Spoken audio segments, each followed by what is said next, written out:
Well, the rear screen washer on the VW Golf Estate is leaking. Every time I squirt it, water ends up in the back of the car, which is a nuisance.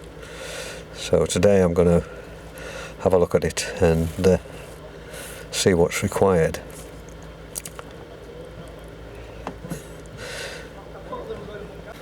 So the first thing I've got to do is to take off the panel at the back here, and to do that I need to take out the two screws on the internal handles. There's one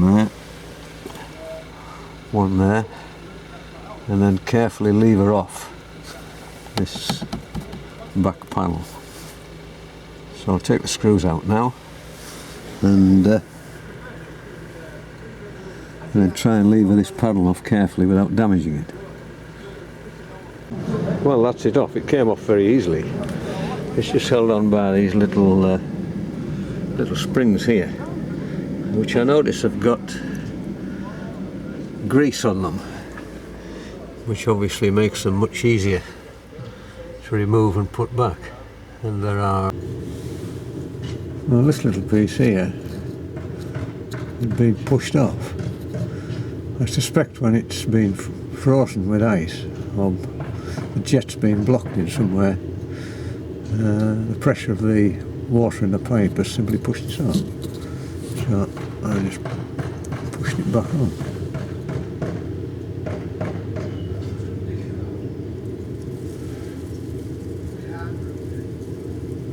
But sometimes this thing is cracked and you have to replace it. It doesn't seem to be cracked at all, so just to strengthen it a little bit, I've just put some gaffer tape around the where it joins on, just to give it that bit of extra support should it ever happen again.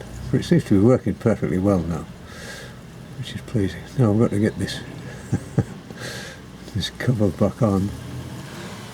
Two locating clips, one at each end, these things here.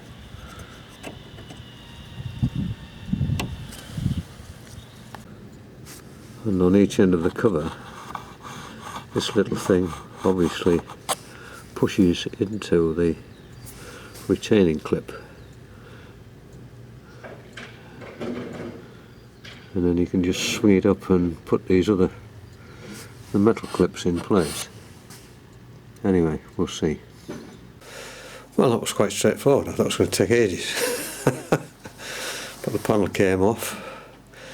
Just put a little bit of grease on those clips. Certainly makes a big difference to get them back in and out. So that's a useful little tip. So just some high melting point grease, not too much, just a sliver on each one. And they go back in, no bother at all.